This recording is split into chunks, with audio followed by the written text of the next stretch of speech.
All right, y'all. Welcome back to another episode of the Paranormal Journals right here on Black Bass Paranormal. So, y'all are probably looking at your screen trying to figure out exactly what's happening right now.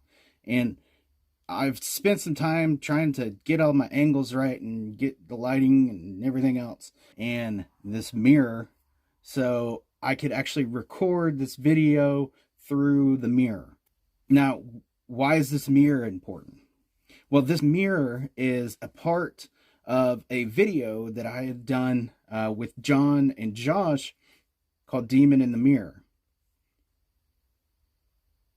This mirror, as you all can see, is pretty old. And I'm noticing some EMF jumps in the back. This mirror was actually used by a man named Charlie Lawson and his family. This mirror hung in the farmhouse in Germantown, North Carolina. Now, the story of Charlie Lawson is one that is extremely dark. And a lot of people have struggled with understanding exactly what happened on December 25th, 1929. But to understand this mirror and understand what happened, let's take a couple steps back. So in 1911, Charles Lawson married a woman named Fanny Manring in Lawsonville, North Carolina. Now, Charlie and his new wife, Fanny, had a total of 8 different children, one of which, named William, died of pneumonia in 1920. But in 1918, Charlie followed his 2 brothers, Marion and Elijah, to Germantown in order to become sharecroppers. Charlie saved his money so he could finally buy his own farm on Brook Cove Road. However, eventually Charlie would default on that farm and the farm would go back to the original owners. In 1929,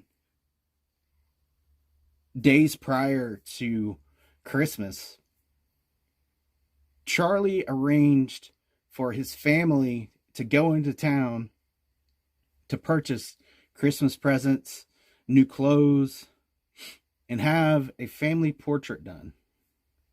Now, in 1929, for a sharecropper, a trip like this would be normally out of the question.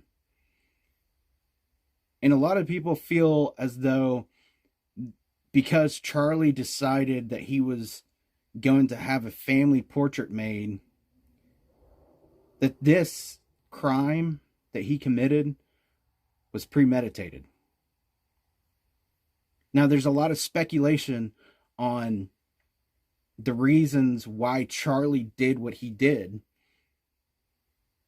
And one of the main ones is that Charlie had got his eldest daughter pregnant. On December 25th, 1929, Charlie had finally broke.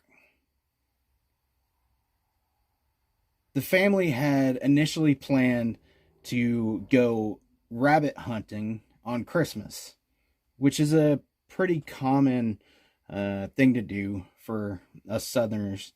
We usually go hunting on Thanksgiving or Christmas, on like holidays when the family's around. Charlie had realized that he was low on ammo, or Charlie said that he was low on ammo, and thought it would be a good idea for his son Arthur to go into town and purchase some more ammo. Now, there's a lot of speculation on why Arthur went into town. A lot of the family members had talked about Charlie's temperament, that he had recently become extremely agitated and would have violent tendencies. Until one day, Arthur actually stood up to Charlie. From that point on, Charlie was never violent or aggressive towards Arthur again. So after Charlie sends Arthur into town, he decides that this is the time in which he's going to make his move. His two daughters, Carrie and Mabel, that was a weird coincidence.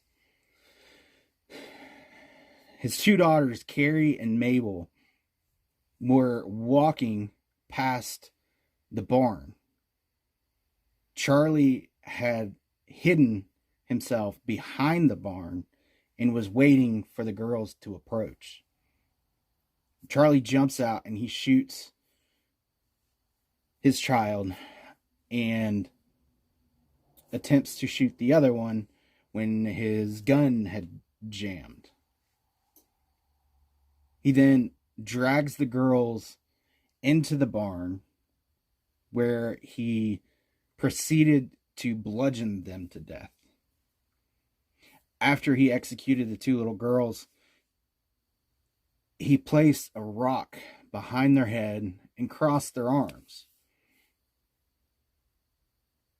Fanny at the time was sitting on the porch.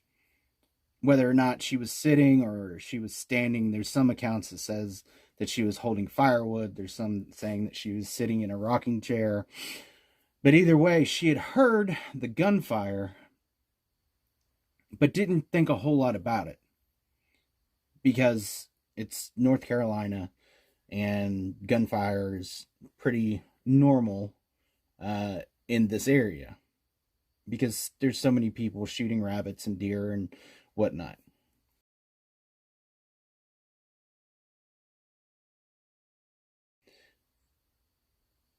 However, it was a little bit different.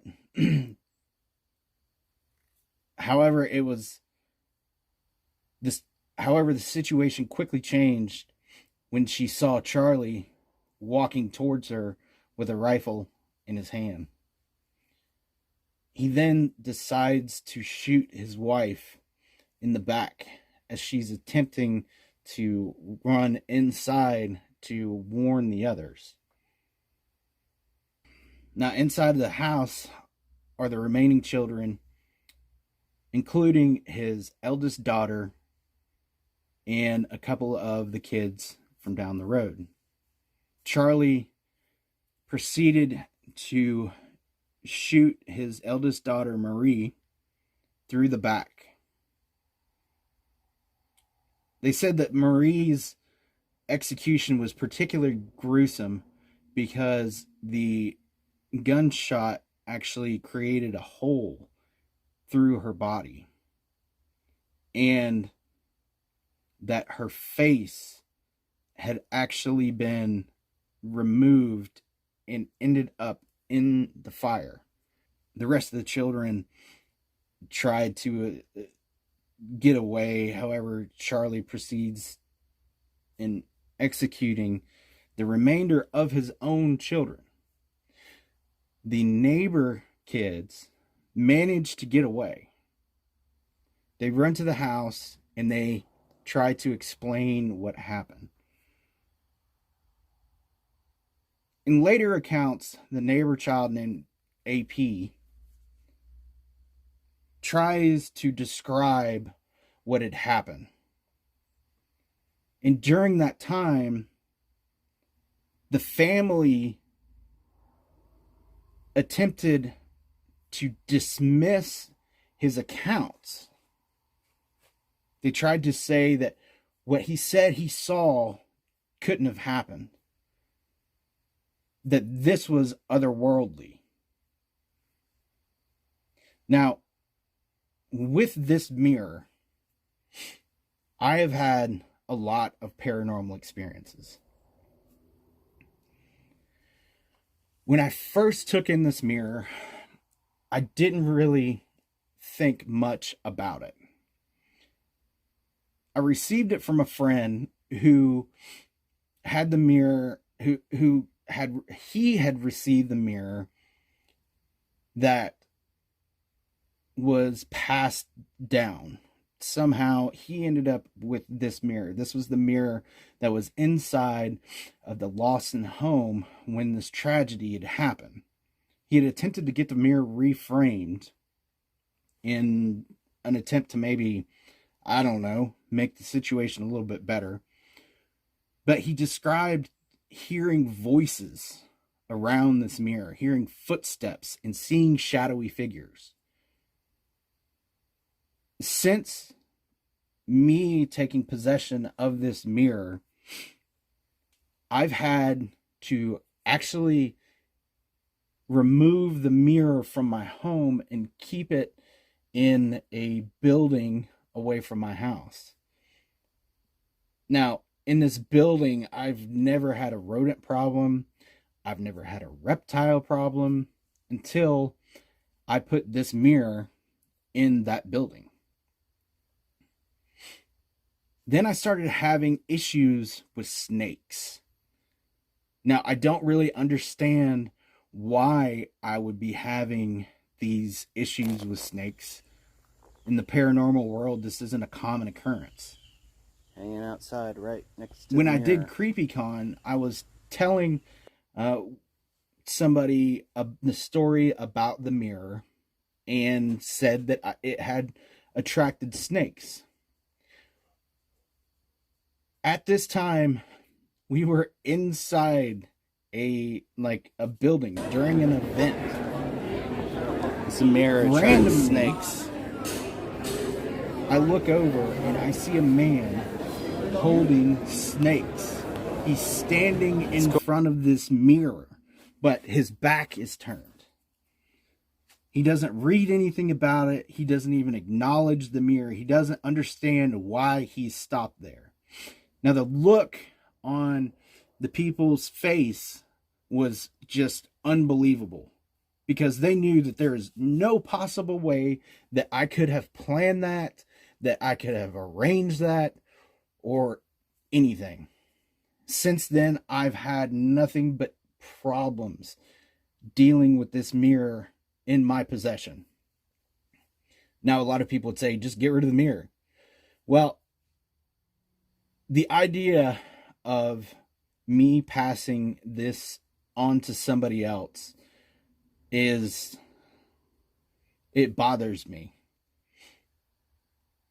I am not saying that I can control what is happening with this mirror at all, but at the same time, I've developed some sort of weird attachment to it. Anyway, Merry Christmas, Happy Holidays. Hope you all have a great one, and until next time.